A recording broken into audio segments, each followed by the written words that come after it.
Hi hello नमस्ते। आप देख रहे हैं सैन्य सारांश चैनल। इस वीडियो में आपका स्वागत है। जैसा कि आपको पता है, रात की वीडियो में हम रूस यूक्रेन युद्ध की बात करते हैं अक्सर।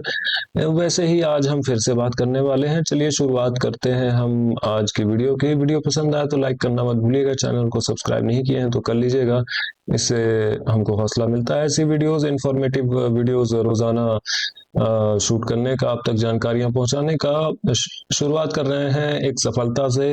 वॉस्टॉक ग्रुप ऑफ फोर्सेस की फ्रंट लाइन पर, वॉस्टॉक ग्रुप ऑफ फोर्सेस की फ्रंट लाइन में ये जो गांव आप देख पा रहे हैं, ये पूरी तरीके से रूसी सेना ने अपने कब्जे में कर लिया है। इस बात की आधिकारिक पुष्टि की गई थी रूसी रक्षा मंत्रालय की डेली रिपोर्ट में। 300 यूक्रेनियन सैनिकों का नुकसान भी बताया गया था। इसके आधार पर ये सारे बदलाव किए गए हैं। साथ ही साथ खेत खलिहान के इलाके भी आप देख सकते हैं, ये बदलाव किए गए हैं। इसका एक फायदा ये होगा रूसी सेना को कि अब यहाँ पर ये जो शहर है हुलियापोल शहर, इस पर बहुत जल्दी कब्जा कर पाएगी रूसी सेना, बहुत आराम से। उत्तरी छोर में भी स्थिति बहुत अच्छी नहीं है यूक्रेनियन सेना के लिए। मैं कुछ एरोज के माध्यम से अगर आपको दिखाने की कोशिश करूं तो कुछ इस तरीके से आगे बढ़ने की कोशिश कर रही है। एक वाइड फ्लैंक ऑपरेशन की तरह इसको करने की कोशिश कर रही है रूसी सेना, और इसमें कुछ सफलताएं भी मिल रही हैं रूसी सेना को। अभी के लिए तो सफलताएं प्राप्त हो रही हैं। आगे बढ़े, मिर्नोग्राड की तरफ देखते हैं तो यहाँ पर कुछ खास है नहीं देखने के लिए, बात करने के लिए भी नहीं है। लेकिन हाँ, रिपोर्ट हमें एज यूजुअल मिल जाती है रोजाना की तरह। इसमें 495 यूक्रेनियन सैनिकों का नुकसान बताया गया है। ये मारे जाने वाले सैनिक और घायल सैनिक दोनों की संख्या को जोड़ देते हैं तो 495 निकल कर आ जाती है रिपोर्ट।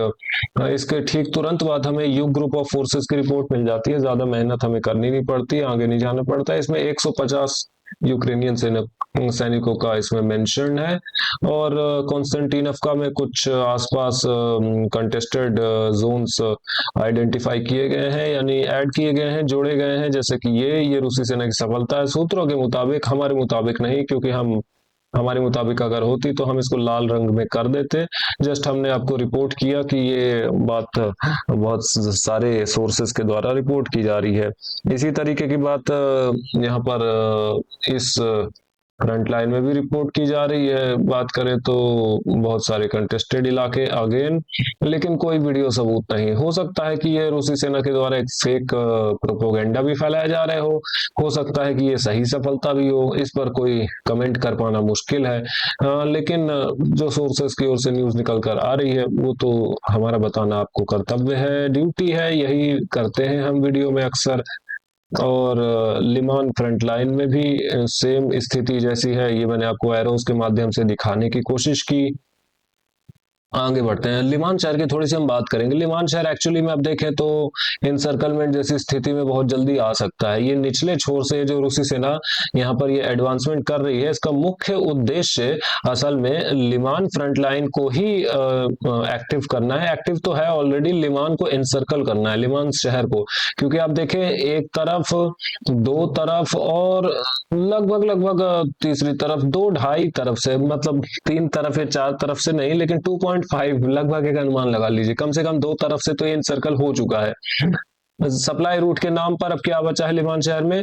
मात्र ये एक सप्लाई रूट, इसको काटना है, इसको रूसी सेना को बंद करना है। एफपीवी ड्रोन का कंट्रोल तो ऑलरेडी है, लेकिन हाँ, अब थोड़ा सा अगर प्रोग्रेस और कर पाए रूसी सेना तो एक बहुत बेहतर बात होगी। यहाँ पर जंगल के इलाके में तो ऑलरेडी मौजूद है रूसी सेना, लेकिन इसी तरीके से अभियान ये चल रहा है, जो कि मैंने आपको समझाने की अपने शब्दों में एक नाकाम कोशिश की शायद।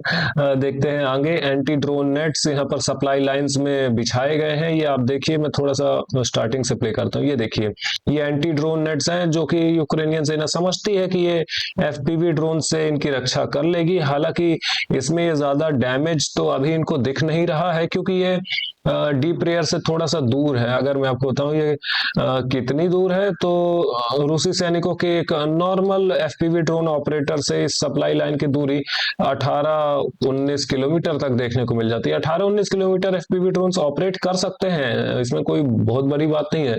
लेकिन अभी के लिए जो मेन फोकस है वो लिमान शहर के आसपास के इलाकों का है। इसी कारण से यहाँ पर अभी के लिए बहुत ज्यादा नुकसान इस सप्लाई रूट में दिखते नहीं है। जैसे ही रूसी सेना थोड़ा सा आगे बढ़ेगी तो फिर ये ये जो सप्लाई रूट पर ये जो एंटी ड्रोन नेट्स हैं ये कोई काम के रह नहीं जाएंगे। कुपियांस्क शहर, एक सब्सक्राइबर ने हमारे ये कमेंट किया था कि ये जो कुपियांस्क शहर है ये यूक्रेनियन सेना द्वारा पूरा लिया जा चुका है। ये बात हालांकि बहुत सारे रिपोर्ट्स में कही जा रही है, ये बात डीप स्टेट मैपर के द्वारा मुख्य रूप से कही जा रही है। Deep state mapper pro Ukrainian mapper हैं जो कि यूक्रेनियन सरकार के अनुबंध यानी कॉन्ट्रैक्ट के तहत ही काम करते हैं। यूक्रेनियन सरकार का पूरा कंट्रोल है डीप स्टेट मैपर पर। मैं क्या कहने की कोशिश कर रहा हूं, इनडायरेक्टली आप समझ गए होंगे। अगर किसी मैपर पर किसी सरकार का पूरी तरीके से कंट्रोल है तो हम उसकी बात को 100% ट्रू नहीं मान सकते, और यूक्रेनियन सरकार का अगर कंट्रोल है किसी मैपर पर तब तो फिर आप देख लीजिए मैं क्या कहने की कोशिश कर रहा हूं। और इसके कोई सबूत भी नहीं है आज तक। 220 यूक्रेनियन सैनिकों का जिक्र ज़ेपैड ग्रुप ऑफ फोर्सेस की रिपोर्ट में। स्थितियां जस की तस हैं, क्योंकि हमारा नियम है हम बिना वीडियो सबूत के मैप अपडेट नहीं करते हैं, चाहे कोई कुछ भी कहे या कोई कुछ भी करता रहे। कहने को तो बहुत से मैपर्स ने पूरा कुपियांस्क शहर यूक्रेन के कब्जे में दिखा दिया है, लेकिन इसके आज तक कोई वीडियो सबूत निकल कर नहीं आया, ना ही कोई मैपर के द्वारा इसके वीडियो सबूत, कोई ठोस सबूत, पुख्ता सबूत पब्लिश किए गए। इनका क्या आधार है, कैसे ये उड़ रहा है, ये मैपर्स ही बेहतर बता सकते हैं। और मैं अपनी भाषा में बताऊं तो ये यूक्रेनियन सरकार का एक फेक प्रोपोगेंडा है। जी हाँ, ये एक फेक प्रोपोगेंडा है, क्योंकि जेलेंस्की को कुछ ना कुछ चाहिए इस युद्ध को जिंदा करने के लिए, अपने यूरोपियन पार्टनर्स को दिखाने के लिए। और सोशल मीडिया के जमाने में फेक न्यूज का प्रोपोगेंडा फैलाना कोई बहुत बड़ी बात नहीं है। इसीलिए हम वीडियो सबूत का ही इंतजार करते हैं या फिर रूसी रक्षा मंत्रालय की ओर से एक आधिकारिक पुष्टि का इंतजार करते हैं। यूक्रेनियन रक्षा मंत्रालय की रिपोर्ट्स को भी हम कई बार आधिकारिक पुष्टि को हम एज अ सोर्स मान लेते हैं, कई बार नहीं मानते हैं। ये डिपेंड करता है कि क्या खबर उनके द्वारा दी गई है और क्या हालात है फ्रंट लाइन के ऊपर। 240 यूक्रेनियन सैनिकों का जिक्र नॉर्थ ग्रुप ऑफ फोर्सेस की रिपोर्ट में था।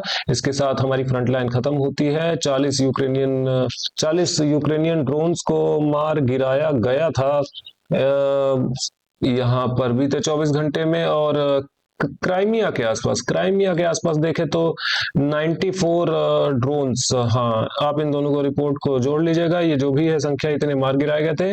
और यूक्रेनियन ड्रोन स्ट्राइक्स देखने को मिलते हैं यहाँ पर डीप रेयर में एक ऑयल रिफाइनरी के ऊपर। आप देख पाएंगे थोड़ा दूर से दृश्य जरूर लिए गए थे, लेकिन यहाँ पर ये जो दृश्य निकल कर आए थे ये कुछ इस तरीके से थे जो कि आपने देखे।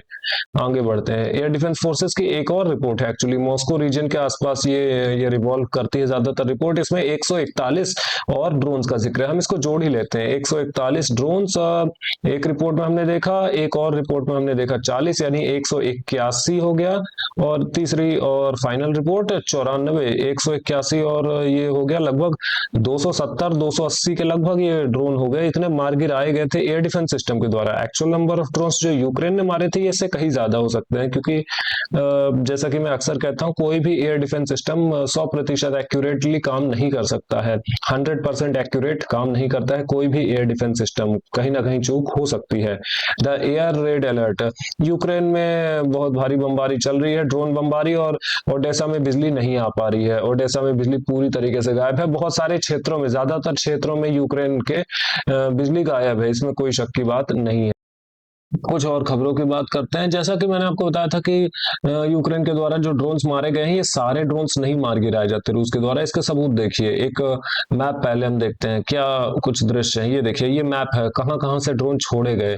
मॉस्को रीजन के आसपास आप देख सकते हैं चेरनीहिव और ये उत्तरी राज्यों से ड्रोन छोड़े गए थे, क्राइमिया की ओर छोड़े गए थे, और बेलगोरोड, इन सब इलाकों की ओर भी छोड़े गए थे। और ये दृश्य भी देखिए, ये पावर सबस्टेशन कुछ राजधानी मॉस्को के आसपास है जहां पर ये ड्रोन हमला करने में सफल भी हुए थे। बहुत सारे एक्सप्लोजन्स देखने को मिले थे। अगर रिपोर्ट हम पढ़ें तो आप देखिए, इसका आप चाहें तो स्क्रीनशॉट ले सकते हैं। मैं इसको डिटेल में नहीं पढ़ने वाला हूं क्योंकि बहुत ज्यादा टाइम निकल जाता है। ऑयल रिफाइनरीज के ऊपर भी हमले हुए थे और डिस्ट्रिक्ट पावर प्लांट के ऊपर भी हमले हुए थे।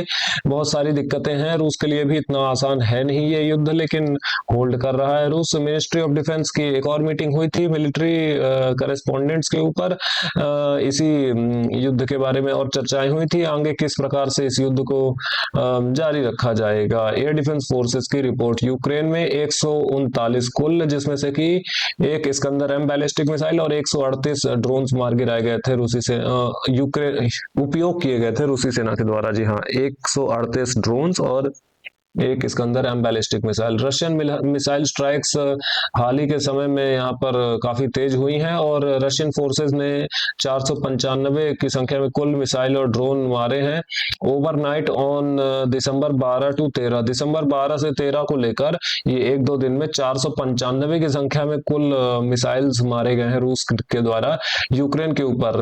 ये हमें बताता है कि रूस के पास अभी भी मिसाइल्स की कोई कमी नहीं है और भरपूर मात्रा में रूस मिसाइल्स का उपयोग करता है यूक्रेन पर। एक्चुअली में यूक्रेन का साइज ही इतना ज्यादा विशाल है, यूरोप की सबसे बड़ी कंट्री है यूक्रेन, हम अगर रूस को हटा दें, क्योंकि रूस एशिया में भी है और यूरोप में भी है, रूस की एक अलग बात है, लेकिन अगर कॉन्टिनेंटल यूरोप की बात करें तो यूक्रेन सबसे बड़ी कंट्री है, लैंड साइज में भी और आर्मी साइज में भी। Zelensky with his proposal to hold a referendum disrupts the conflict settlement process.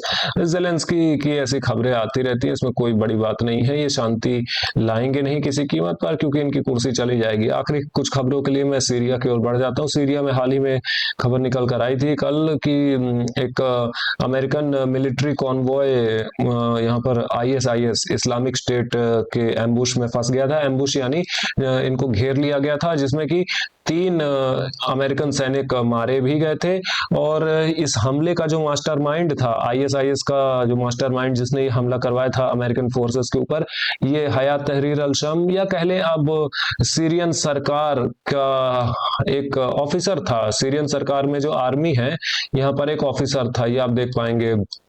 Syrian interior ministry, Syria की सरकार ने ये एडमिट किया है, ये स्वीकारा है कि जो मास्टरमाइंड था ये ISIS का एक भाग था और ये Syrian security forces, Syrian army का ही एक भाग था। सीरियन आर्मी के साथ एक बहुत बड़ी समस्या है, यहाँ पर कौन अलकायदा से शामिल हो गया है, कौन ISIS से शामिल हो गया, ये पहचानना बहुत मुश्किल है। खैर, इस वीडियो के लिए इतना ही। लाइक करें, सब्सक्राइब करें, शेयर करना मत भूलिएगा। ऐसे इन्फॉर्मेटिव वीडियोस रोजाना देखने के लिए। Have a good day, bye bye.